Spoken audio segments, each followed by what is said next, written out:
When Moses flees Egypt and he goes into the desert of Saudi Arabia, who does marry Moses? Who does marry Moses?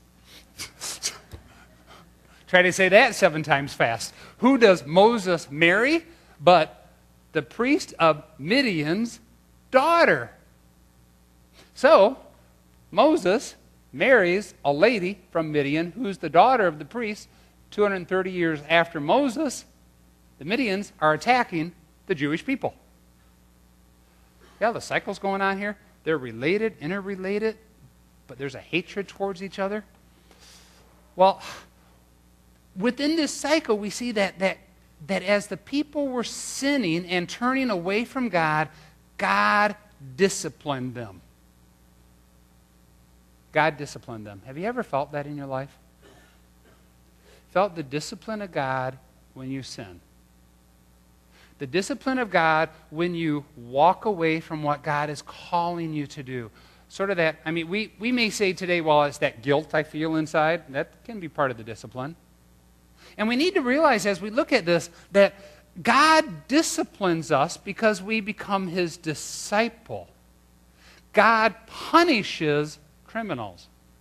We in our society, we say sometimes, well, I'm going to punish my kid for disobeying. No, you punish a criminal. You discipline your child. Discipline means to make a disciple, to mold, to make. So God brings discipline upon the Jewish people in order to mold them, in order to make them into a people who will continue to follow Him. Judges 6 verse 7. Then the Israelites cried out to the Lord God because of Midian, and God sent them a prophet who said, this is what the Lord, the God of Israel, says. I brought you up out of Egypt, out of the land of slavery. I rescued you from the hand of the Egyptians. I delivered you from the hand of the oppressors. I drove them out before you when you moved into the land of Israel. I said to you, I am the Lord your God. Don't worship any other gods, but you have not listened to me. What were the sins of the people? The sins of the people were basically twofold.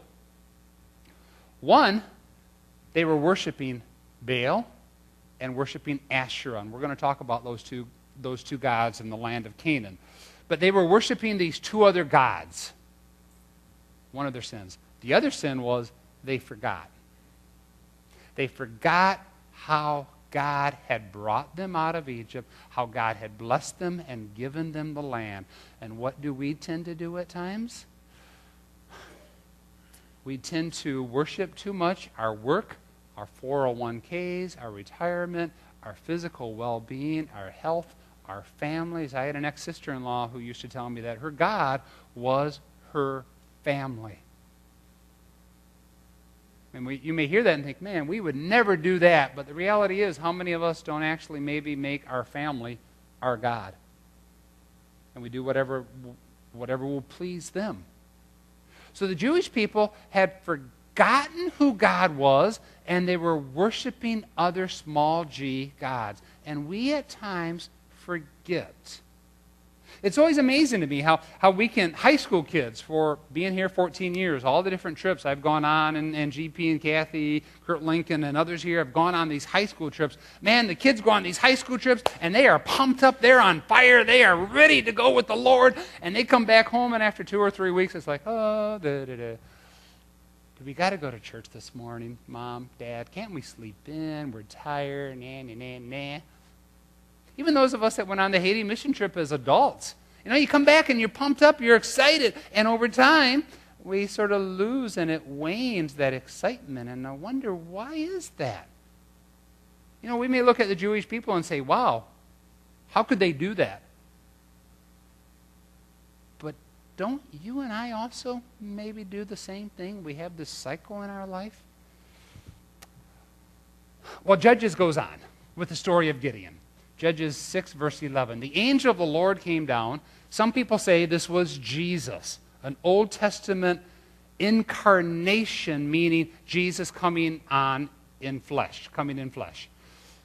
Jesus, or an angel, came and sat underneath an oak that belonged to Joshua, who was the father of Gideon, and Gideon was threshing wheat in the winepress to keep it from the Midianites. Gideon is in hiding.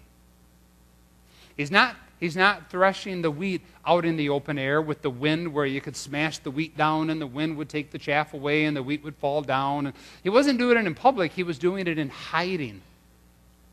And the angel of the Lord, verse 6, the angel of the Lord came to Gideon and said, "The Lord is with you, you mighty warrior." Wait, Gideon's hiding. Gideon is sitting at home saying, "I can't do that." Gideon is afraid of what the Midians would do to him. He's afraid of losing everything that he has. Gideon is like, he is fearful. And he's like, nope, I can't be involved with that. Nope, I don't have those gifts. Nope, I'm afraid of what's going to take place. But God doesn't see his fear. What does God see? Who he is on the inside. God sees a mighty warrior. How many of us sit back and we say, we can't do that. We can't be involved. We can't step up. We can't. We don't have the ability. All of these we can'ts, but what does God see in us? He sees who he created us to be. A mighty warrior. One who can step up in his strength. Not my strength, but in his strength. So Gideon is called a mighty warrior, but he's hiding. Gideon then says, verse 13, "Pardon me, my Lord, but if," I like this, "if Yahweh God is with us, if God was blessing us, why are all of these bad things happening? Where are his wonders and the miracles that the ancestors told us about when they said, 'Did not the Lord bring us out of Egypt?' But now God has abandoned us and given us into the hands of our enemy."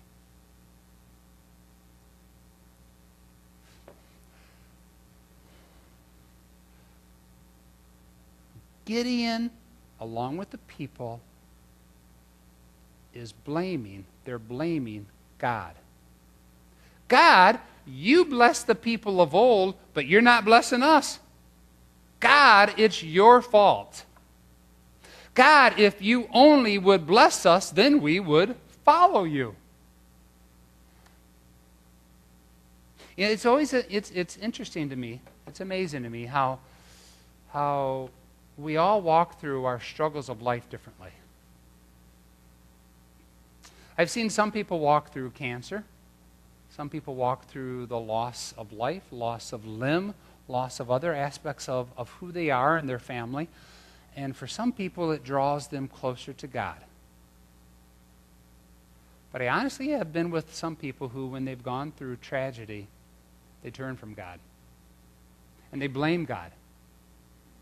And I shared with you quite a few of the men and women I dealt with over in Germany at Landstuhl, the medical hospital over the Christmas time when I was deployed. How many of them had not been brought up within the Christian faith, but they had turned away because they said, if God does all this, why should I believe in God? Well, that's the same thing that Gideon is saying. Gideon is saying, you know, where are you, God? It's your fault. Blaming God. Not taking ownership that they're the ones that have walked away. Don't we tend to like to blame others? I mean, the first one we looked at, the man of excellence, Adam and Eve. Adam blames Eve. Eve blames the serpent. I don't think the serpent blamed anybody. He knew it was his problem. But we blame other people. We don't want to take responsibility ourselves. We blame God. Well, verse 14 of Judges 6. The Lord turned to him and said, "Go in strength and save Israel out of Midian's hand. Am I not sending you?" And Gideon says, "But pardon me, how can I save Israel? My tribe is the weakest, the clan is the weakest in Manasseh, and I'm the least. I'm the baby in my family." But the angel says, "I will be with you, and you will strike down the Midianites." Gideon is saying, hey, I come from a small tribe. And that small tribe, my family is pretty insignificant. And of that small family, insignificant family, I am the baby. Okay, how many of us are babies here? Okay, put your hand up. Are you a baby? How many are babies? There's a few of us that are babies. Isn't it awesome being the baby? No? Yes, it is. It is awesome being the baby. It is, huh, Aubrey? Don't you get spoiled? Yeah, you do. Your brothers would say yes.